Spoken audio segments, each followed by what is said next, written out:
If you'd told me 6 months ago that my marriage would fall apart because of a phone lying on a table, I would have laughed and asked if you were writing sitcom scripts for a living.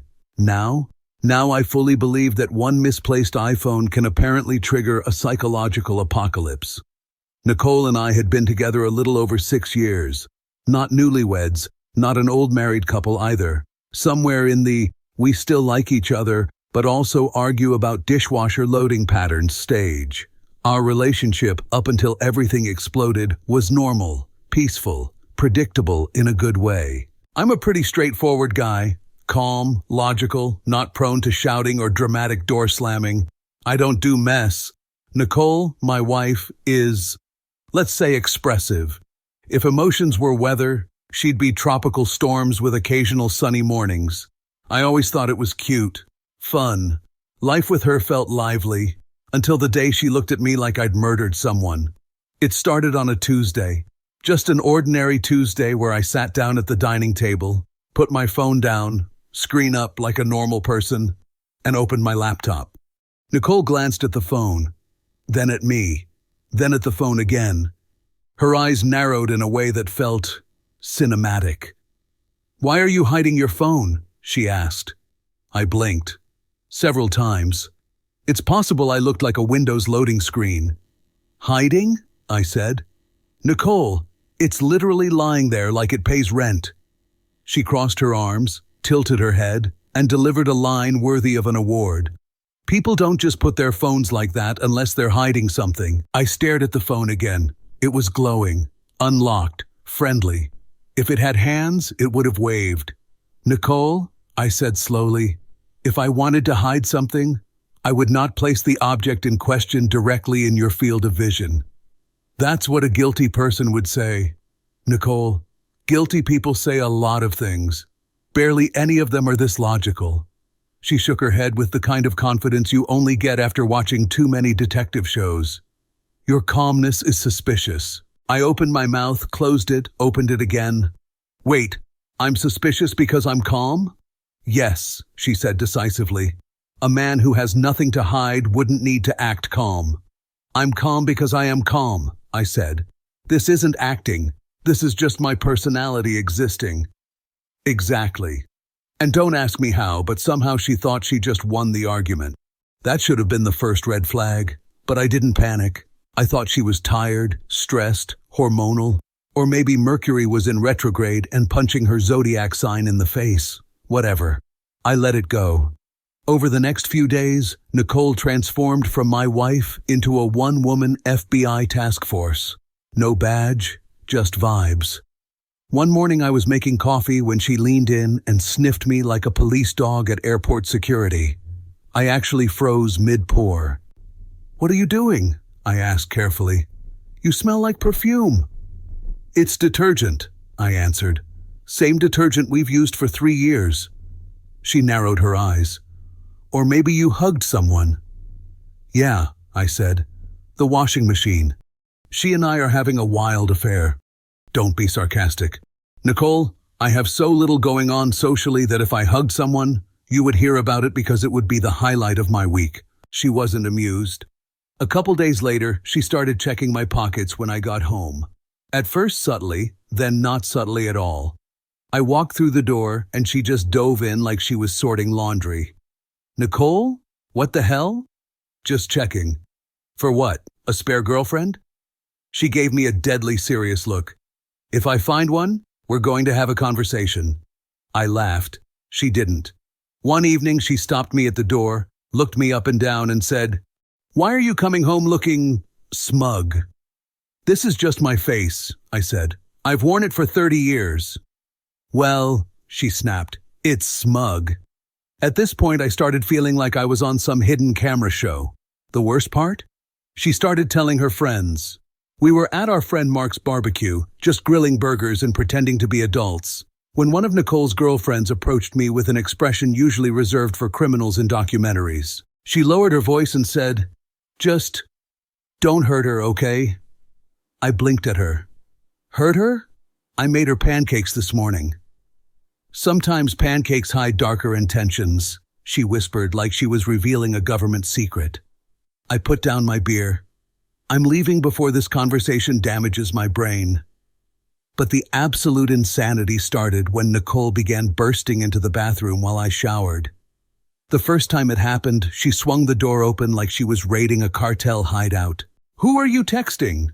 Steam everywhere, shampoo in my eyes. I was practically blind. "Nicole," I said, "I'm naked, in the shower. Texting is physically impossible right now."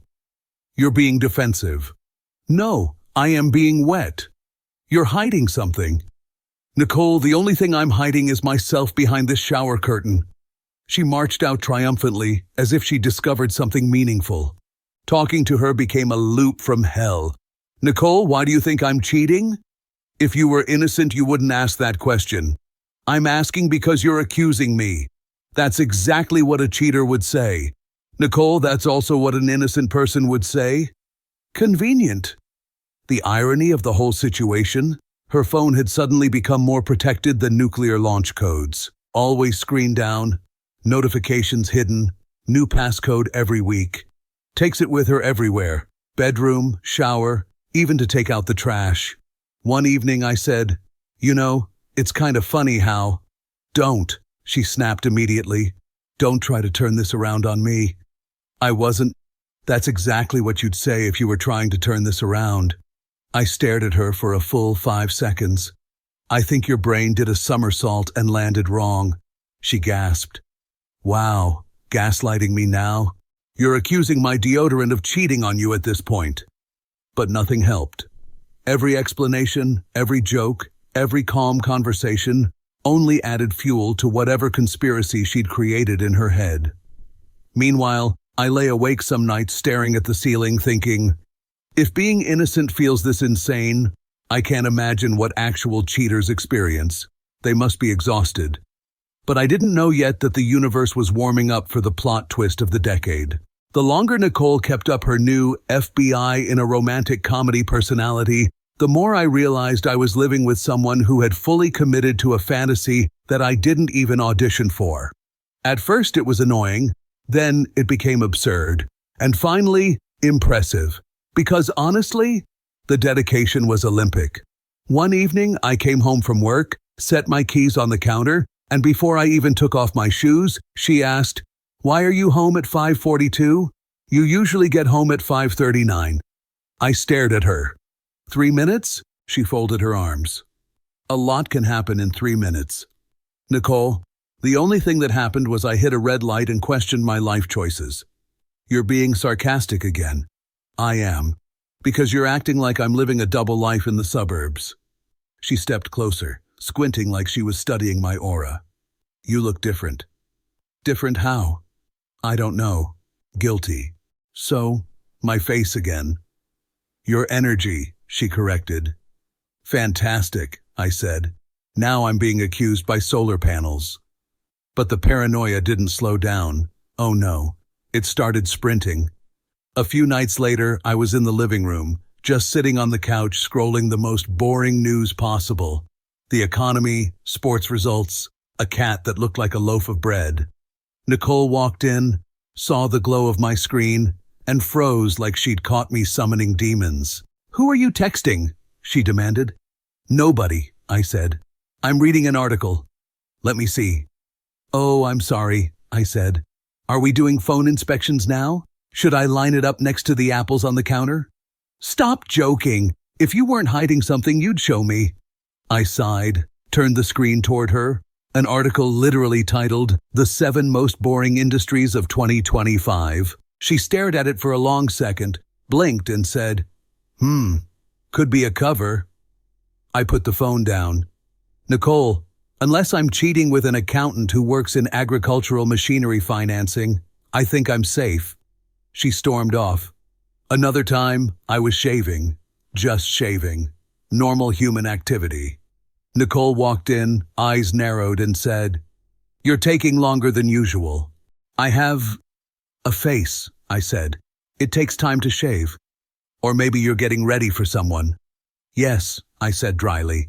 The celebrity guest in our bathroom mirror. You're deflecting. I'm trying to keep my sanity. But the bathroom scenes didn't stop with suspicious shaving. No, she upgraded. One Saturday morning, I stepped into the shower, enjoying the rare moment of peace and warm water, when the door slammed open. She marched in like a detective who had just followed a clue directly into my shampoo bottle. "Who are you talking to?" I nearly fell. "Nicole, I'm showering." You paused before you said that. I slipped. Suspicious. I wiped soap from my eyes and looked at her like she'd lost her mind. "I have no phone, no hands-free. I'm not conducting business calls in here." "Business calls?" she repeated. "Wow. Oh my God. You got loud," she said triumphantly. "Guilty men get loud. No, people who are accused of talking to imaginary women in the shower get loud." But the funniest part? She was the one glued to her phone 24/7. She now typed with her screen tilted away like she was entering a secret password into a bank vault. The moment I walked into a room, she'd flip her phone face down at Mach speed. Her notifications were hidden. She even started using one of those ultra-secure lock screens that require, like, retinas, fingerprints, and a moral purity certificate. One time I joked, "Should I start calling your phone Fort Knox?" She snapped, "Don't try to turn things around." "Turn what around? The way your phone vibrates like it's trying to escape the table?" "It's work. You're a graphic designer. What emergency branding situation is happening at 10:47 p.m.? She glared. "You're acting jealous." "I'm acting observant," she scoffed. "You think you're so clever?" "No, I think I'm exhausted." Of course, all my attempts at logical conversation kept failing. Logic didn't work. Calmness didn't work. Humor didn't work. I even tried silence, which, according to Nicole, was the scariest sign of all. One night during dinner, I finally asked directly, "Nicole, what exactly do you think is happening here?" She lowered her fork dramatically. "If you were innocent, you wouldn't ask." "I asked," I said, "because I genuinely have no idea what this plotline is." "That's exactly what cheaters say." I rubbed my face. "Nicole, your logic is like a circle that fell over and hit its head." She gasped like I'd committed blasphemy. "You're gaslighting me." "Nicole, I'm trying to light any form of clarity here." But clarity had left the chat. And then came the grand finale of Act 2. The part where she started publicly building her fantasy and dragging everyone around us into it. One evening, we had a small dinner with two couples we're close with. Pretty chill night. Wine, board games, mild gossip about people we pretend not to judge. I hadn't even done or said anything suspicious, unless winning at charades is a crime. Which, to be fair, Nicole treated like one. Suddenly, during dessert, she looked at me and said in front of everybody, "You know, I'm not stupid. I know something's going on with you." I froze mid-bite. Our friends froze mid-chew. "What?" I said. "You think I don't see it? The distance? The attitude? The hiding?" "Hiding what?" I asked calmly. "Don't do this fake calm thing," she snapped. "It's insulting." I set down my fork. "Nicole, we're eating cheesecake. Where exactly do you think I'm hiding another woman? Under the table?" "Maybe outside," she muttered. "Waiting in the bushes?" I said. "Should I check? Maybe she fell asleep in the shrubbery." One of our friends choked on his drink. Nicole ignored that entirely. "You're different lately. I can feel it." "Nicole," I said slowly, "you've accused me of cheating because I shaved, because I showered, because I came home at 5:42 instead of 5:39, because I smelled like detergent, and because my face looked smug. I don't know what part of that feels like reality to you." Her voice rose. "See? You're trying to make me sound crazy." I held out my hands. "If you want to sound normal, you have to say normal things." Silence fell. Heavy. Awkward. Dessert ruining. And that's when I knew something was coming. A moment. A reveal. A twist strong enough to break the spell. The night everything cracked open started like any other harmless get-together. A few friends invited us over for what they called a casual evening, which always means someone is bringing expensive wine to pretend they know things about tannins. Nicole got ready like she was preparing for a red carpet. Full makeup, hair curled, dress that made her look amazing. And yes, obviously, I complimented her.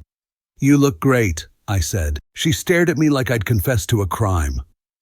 Why are you saying it like that? Like what?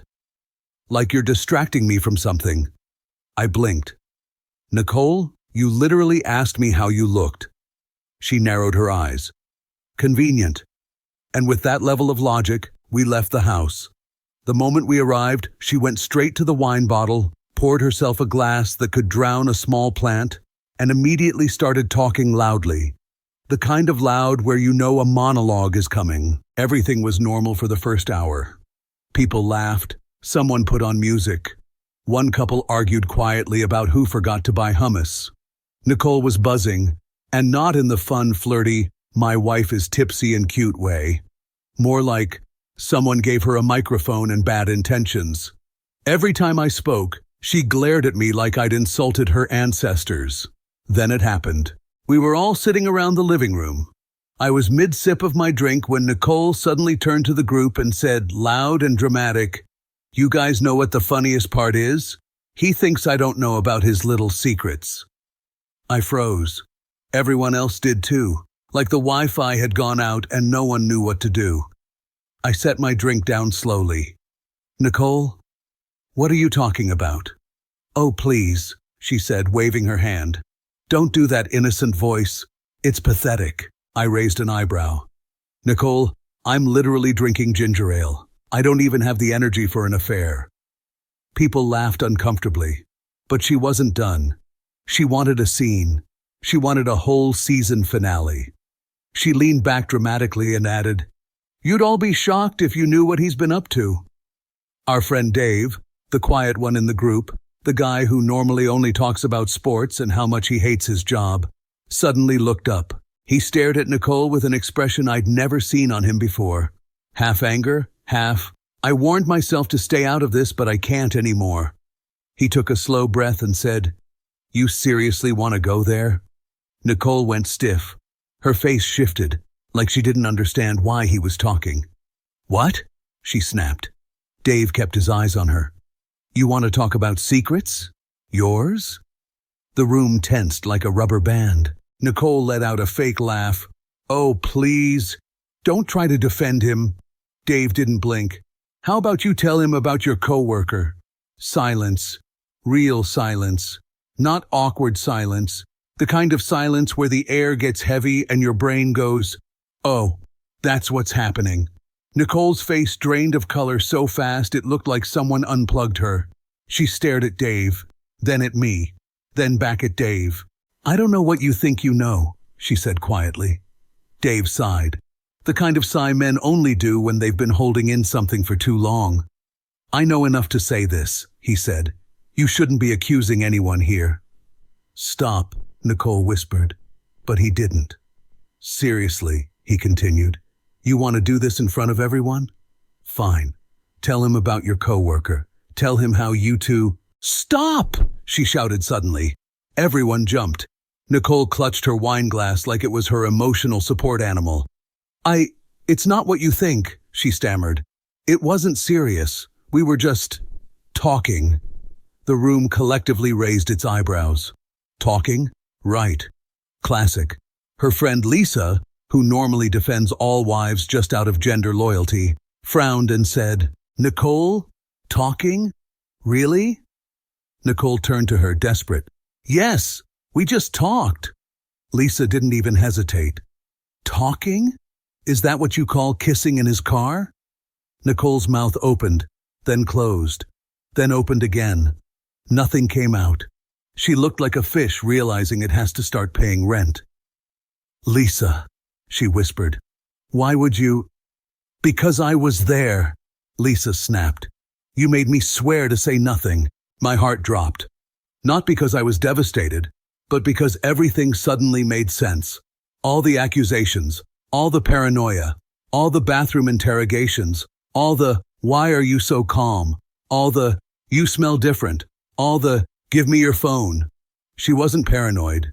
She was projecting. Nicole suddenly stood up, hands shaking. "I need some air," she said, and bolted out the back door.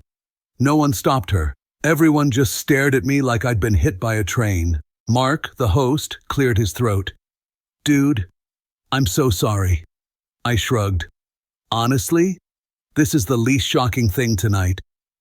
Dave leaned forward. I didn't want to say anything, but you didn't deserve any of the crap she's been putting you through. I nodded slowly, letting everything sink in. Everything she accused me of, she'd been doing herself. And suddenly, I didn't feel crazy anymore. I felt strangely calm, cold, clear. The kind of clarity you get when a puzzle finally clicks. But the night wasn't over, because I still had to go home. Driving home that night felt like watching the end credits of a movie I didn't realize I'd been starring in. My brain wasn't racing. It wasn't spiraling. It wasn't even angry. I was just quiet, calm in a way that felt almost wrong. It's insane how months of being accused, interrogated, cornered, and treated like a walking lie can numb you. By the time the truth hits, you don't explode. You just go still. I parked the car, walked inside, and found Nicole sitting on the edge of the bed like she was posing for a dramatic painting. Makeup smudged, hair messy, breathing uneven. She looked up at me with big, watery eyes, the exact expression of someone who wants sympathy before an explanation. I took a breath. "All right," I said. "Let's talk." Her lip trembled like she was auditioning for a tragic role. I know how it looks," she whispered. "Well," I said, "it looks like you've been cheating on me while accusing me of cheating on you." Her eyes widened. "You're already twisting things." "Nicole," I said, raising my hand, "you kissed a guy in his car. That's not exactly interpretive dance. Pretty straightforward." She stood up like she wanted to make a point, but forgot what the point was. "It meant nothing," she finally burst out. "Great," I said. "Then it should be easy to explain." "I was lonely," she shouted. "I live in this same house," I said.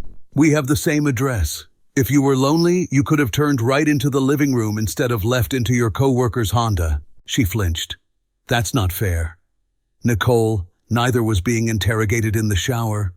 Her eyes filled with tears, not the quiet, sad kind, the dramatic, "I'm the victim in this scene" type. "I didn't plan it," she said. "Good," I said. "I'd be more offended if you'd scheduled it in Google Calendar." She took a shaky breath. "You weren't there for me." "I wasn't." "Where?" I said. "In the parking lot of your office at 10 p.m.? "Yeah, that was intentional." She stomped her foot. Actually stomped. I felt ignored. "Nicole, I made you breakfast 3 times last week. You accused the pancakes of having an agenda." That was one comment. "You said the syrup smelled like another woman." "It did." I stared at her. "I bought it at Costco." She put her hands over her face. "You don't understand." "Try me." She dropped her hands and pointed at me dramatically. "You've been so calm, like nothing bothers you, like nothing affects you. It made me feel like you didn't care about us." I let out a slow exhale. "So, you cheated because I didn't fight with you enough?" She hated that phrasing. She paced the room like she was rehearsing excuses. I was confused. I was stressed. I was emotional. I didn't know what I was doing. "Nicole," I said, stepping closer. "Look at me." She didn't. "Nicole," I repeated, my voice sharp. "How long?" Her mouth trembled. Her fingers twisted the hem of her dress. 3 months, she whispered. There it was. The truth she'd buried under all those accusations and tantrums. 3 months of projecting. 3 months of paranoia. 3 months of turning me into the villain because she was afraid of being the villain herself. My reaction wasn't dramatic. I didn't yell. I didn't break anything. I didn't give her the screaming match she probably expected. I just nodded. "All right," I said calmly. She blinked. "That's it? That's all you have to say?" "For now," I said. "I'm thinking." Her eyes widened in panic. "Thinking about what?" "What I'm doing next." She stepped forward, grabbing my arm. No, baby, wait. We can fix this. We can talk through it, right? I told you it meant nothing." I gently removed her hand. You spent 3 months accusing me of doing something you were actually doing, I said quietly. Every time I tried to talk, you flipped it on me. You made me feel insane. I know, she sobbed. And I'm sorry. I'm so sorry. It was a mistake. A huge mistake. But it doesn't have to ruin everything. That's not your decision to make. Please, she cried. Please don't do anything stupid. I looked at her. Nicole, I said, walking away from someone who lied, cheated, and blamed me for it is the least stupid thing I could do. She covered her face again, shoulders shaking. You can't just leave, she whispered. You can't throw away our marriage because of one mistake. I stared at her for a long moment. One mistake? I repeated quietly. You didn't just cheat, Nicole. You ran a psychological marathon on me while you did it. She dropped onto the bed, sobbing louder now. Her excuses were melting. Her confidence was gone. All that was left was fear. Fear of consequences. Fear of losing control. Fear of losing the narrative she created. I felt none of that, just clarity. Cold, peaceful clarity. The kind that usually comes right before a decision. And I'd already made mine. The thing people don't tell you about clarity is that it never arrives during the argument. It shows up after. Quiet, sharp, unapologetic. When Nicole finished crying into her hands, I just stood there for a moment, letting the silence settle. It wasn't angry silence. Not even hurt silence. Just final. I walked to the closet and pulled out a duffel bag. The sound of the zipper nearly made her jump off the bed. No, what are you doing? She asked, her voice cracking. Packing, I said simply. For what? She demanded, as if the answer wasn't obvious. For leaving. She shot up from the bed. You're kidding. You're not seriously walking out because of one mistake. I turned my head slightly. Nicole, please don't cheapen the situation with bad math. She wiped her face aggressively. We can fix this. We can talk to a therapist. We can, I don't know, take a trip, reconnect, do something. Nicole, I said, folding a shirt with surgical calmness. You spent months interrogating me for things you were doing behind my back. I didn't cheat, but you punished me as if I had, repeatedly. She shook her head violently. I said I was sorry. You said a lot of things, I replied. Most of them were accusations. She grabbed my wrist. I love you. I gently removed her hand again. Nicole, love isn't the same thing as possession. You didn't trust me. You didn't respect me. You didn't even listen to me.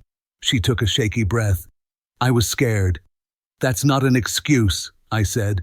Fear doesn't give you permission to destroy someone's peace. She sank onto the bed again, staring at me like I was slipping away through her fingers. Which, frankly, I was.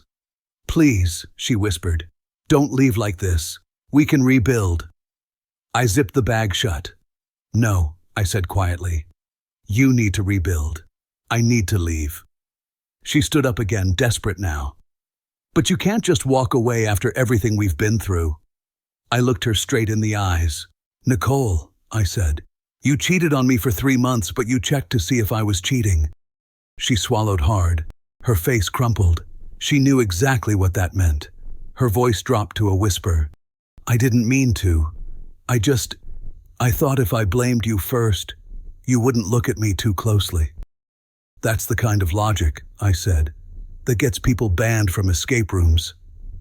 She gave a weak, broken laugh that immediately turned into another sob. I slung the duffel bag over my shoulder and headed to the door. Where will you go? She choked. Away from here, I said simply. And then what? She asked, stepping toward me. Then? I shrugged. I'll sleep, relax, rebuild my sanity, maybe buy syrup that isn't cheating on you. Even she cracked a tiny, pathetic smile through tears. You're still making jokes? I have to, I said. It keeps me from screaming. She reached out like she wanted to touch me, but stopped halfway, like her hand hit an invisible wall. Will you ever come back? She whispered. I paused at the doorway. I don't know, I said. But I know one thing. She looked up, hopeful. What? I'm not coming back to the version of you who made me doubt my own reality. Her knees nearly buckled.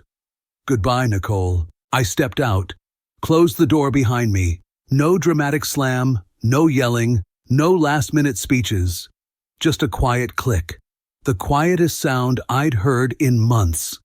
Outside, the air felt colder, sharper, like a window had been opened after being sealed too long. I took a deep breath and felt something that had been missing for a long time. Peace. Not happiness, not triumph, not relief, just peace. And that was enough. Later, she sent long messages, pages of apologies, voice notes full of sobbing, bargaining, blaming herself, blaming circumstances, begging, promising more, promising everything. Then came the "I can't live without you" texts. Then the angry ones.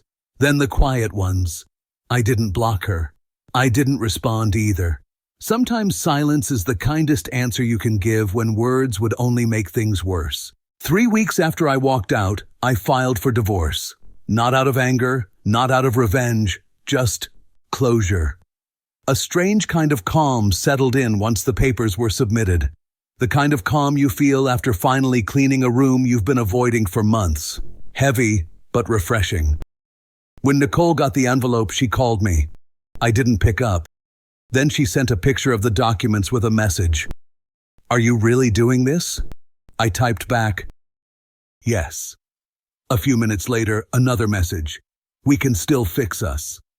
I stared at the screen for a long moment, then wrote, "There is no us to fix." She tried everything after that. Apologies, promises, nostalgia, anger, guilt, bargaining, the entire emotional alphabet. But the truth stayed the same. I left not only because she cheated, I left because she let her guilt rot everything between us until nothing was left to save. A month after filing, I moved into a small apartment downtown. Nothing fancy, just quiet. The kind of quiet that doesn't accuse you of smelling like someone else's perfume. I started running again. Picked up guitar lessons I'd been putting off for years. Reconnected with friends I lost somewhere in the chaos. I slept without stress dreams for the first time in ages. One morning, I got a message from Nicole. "I'm sorry for everything. I hope you find someone who treats you the way you deserved." It was the first honest thing she'd said in months. I replied, "I hope you heal." That was it. No bitterness, no drama. Just two people finally stepping out of a storm that one of them created. The divorce was finalized quietly, without courtroom theatrics. She didn't fight it. Maybe she was tired too. Maybe she finally understood. Maybe both. On the way out of the courthouse, I didn't feel triumphant. I didn't feel broken. I felt free. And as I drove away, with the windows down and the sun finally hitting my face, one thought settled in crystal clear. Sometimes the hardest thing isn't leaving. It's realizing you should have left the moment someone made you doubt your own sanity. But I left, and I didn't look back. If you felt this story hit hard, drop a like, subscribe for more, and share your thoughts in the comments. Your support keeps Steelheart beating.